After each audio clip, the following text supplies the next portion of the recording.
Welcome back to Vital Signs. Loving what you're watching? You're not going to want to miss a moment of it. Download our Now Media TV app on Roku or iOS and enjoy instant access anywhere you are, wherever you want to be. You can be listening to your favorite shows. And so I'm here with Brad Domingue, and we talked about splints in the last segment, but we're going to shift gears a little bit and get tactical, literally. Brad's military and EMT background gives him a unique perspective on readiness. Whether you're facing a hurricane, civil unrest, or just want peace of mind for your family, today we're going to unpack the go bag. What is it that you really need on hand when emergency strikes, and how do you prepare when life is unpredictable? Brad, what is a go bag, and why should every household have one? Okay, so some people call it a go bag. Some might call it like an everyday carry bag. And it can be both. It's basically a bag that has whatever essentials you think you may need for a certain situation. Like you said earlier, if it's maybe civil unrest or protest, you might need something to get out of that bind. Maybe it's you might be just driving on a really cold abandoned road often because of wherever you live. What happens if your car goes off the road? You may need to survive for a couple of days, and that's what that bag would be for. Fantastic, and we've had no shortage of disasters, especially here in Houston, Texas rather. We've had floods, we've had hurricanes. There's all kinds of things that could happen that are, would cause us to need to be on the go relatively rapidly. So we have here this bag. Listen, folks, this is light. It's easy. It's easy to carry. I'm like a one-handing it over here. Talk to me about this a little bit. All right, so this would be a good example of like an everyday carry bag that you just leave in your car. It's small, it's light, you can add all kinds of things to it. It comes with like a MOLLE type of system, but you can put gloves, you can put, your tourniquets, first aid kits, or you can even fit a dash splint in it, which would be nice. And then, you can have other bags too for different situations. You may even, depending on where you're at, you might need two bags. It just depends on where you're at and what you're, I guess, making it for. Okay, so what's in yours? This one's just simple stuff for this one for now.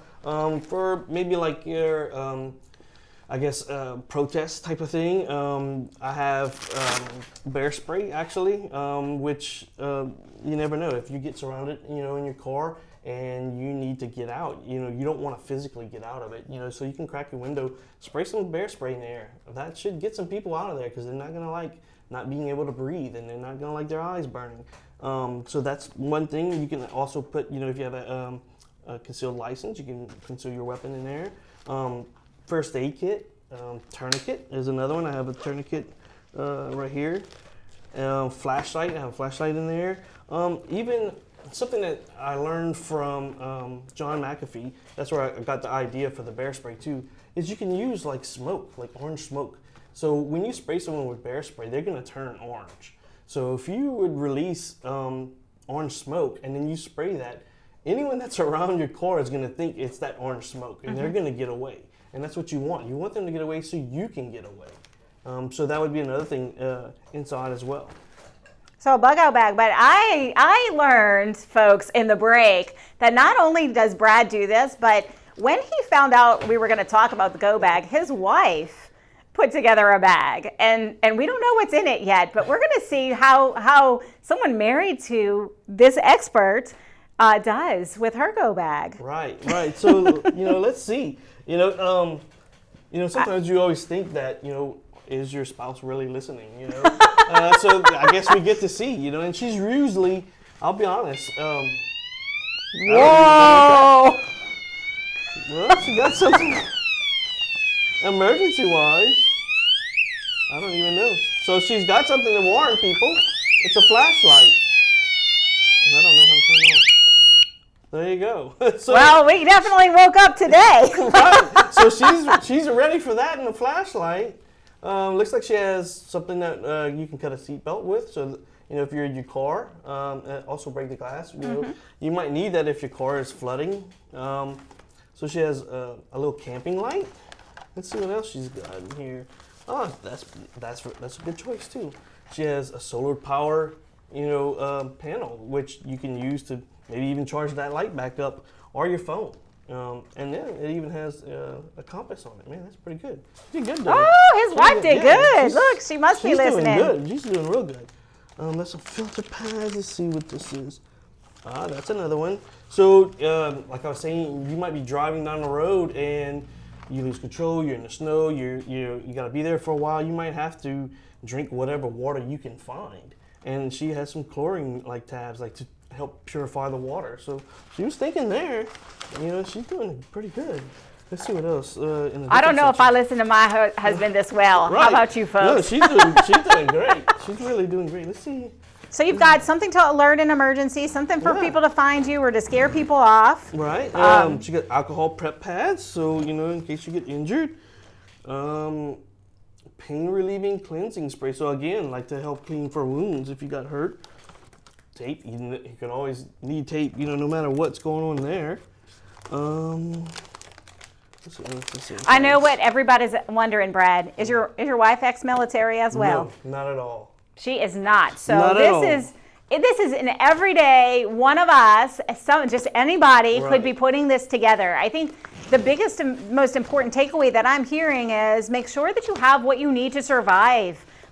Think about what it is that could potentially happen and have that ready to go. Gloves.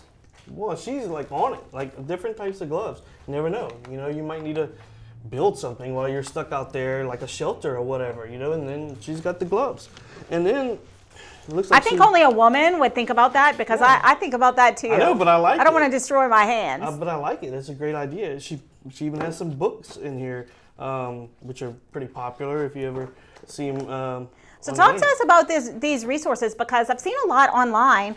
What happens if we get cyber hacked and electric grid goes down and we don't have electricity for 2 weeks? Or what happens if we have a hurricane and everything's out for a prolonged period of time? What are these resources? Well, okay, so that would be kind of like what these books are for. It's going to show you, how to survive in those situations, how to make purified water. Maybe even if you're sick, what you could make. Some of those things are kind of lost. We're so used to going to the store and just buying it, and that's where these books come in handy. I mean, I don't know all of these by heart, so having the books is great.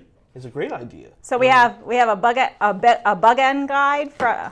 Yes, so Yep. she has the Navy SEALs bugging guide. So if you need to hunker down in your house and how to protect it in it. And then this is the Lost Ways. So this is a book on how people had to survive way back when. Identification. and What's poisonous? What's not? What can help us? Exactly. And then how they survived and what they made. And I have this book, by the way. It's a great resource. yeah, so she's on the ball. I'm proud. She did great. Let's see what else she has in here. More glue. What's this? A little fan, all right, and they got a light on it too. We are in the South. It could be very hot. Yeah, it could get hot, I give her credit. She did great. So in today's world, we've got all of these different kind of things to think about and to prepare for. What's a realistic way, an affordable way to build a first go bag without feeling overwhelmed? Well, again, it's going to kind of come down to what situations you're going to be in. I try to think of what's the simplest. And sometimes just being simple with it is all you need. If you're not going to be but around the city area, you might be just that flashlight. Just having that flashlight in a bag, maybe with some stuff to, in case you get hurt or someone else gets hurt, because it might not be you. You might be around someone else that got hurt. Mm-hmm. But it doesn't take a lot.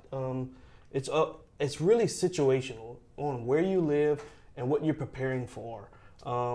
Here is more of a city, type of atmosphere. So you think of, the cars you see on the news where they're underwater and things like that. So or somebody coming with a gun to your car at a stoplight. That's another one. So having that go bag or that bag, I have another friend. He is more like the small one like this, and he keeps it on his seat. Mm-hmm. It has a lot of tourniquets and all the stuff that's in this bag, and he uses it right there. It's with him everywhere as he goes. I'm starting to think I need to be carrying one in my seat too. So pretty much what I'm hearing, Brad, is you don't need a military background to be ready. But the reality is it's not about panic, folks. It's about preparedness. And a few essentials and a little bit prep today can make all the difference when something happens. I mean, we've seen it in the news. It's happened in Texas. We had those horrendous floods. There's always something. But if you're prepared in advance, even just a little bit more prepared, you're going to be a lot more confident when it counts. So Brad, this has been incredible. I thought it was excellent to go through the resources that you've put together. How can viewers reach out to you if they want to learn more, if they want to put together their own go bag? Where should they reach out to you? Well, they can actually still just go to the Splints website or email me there. I mean, I'm very much monitoring the email systems there. Another good idea is just going to YouTube. Like, I got a lot of ideas as well from John McAfee, who, you know, is very popular, and he puts out a lot of good videos. So going there can help you out a lot. Fantastic. Thank you so much for joining us and sharing not just your innovations, but really something that all of us need to know from your expert days as a combat medic, as an EMT, building life-saving tools and educating the public. So thank you for your time. Thank you. For you, whether you're a parent, a coach, a first responder, or simply somebody who wants to be better prepared, readiness can save lives. Stay safe, stay informed, and keep tuning in to Vital Signs as we continue to spotlight the people and innovations who are improving health, wellness, and here, emergency care and preparedness. I'm Jen Goday, and I'll see you same time, same station next week.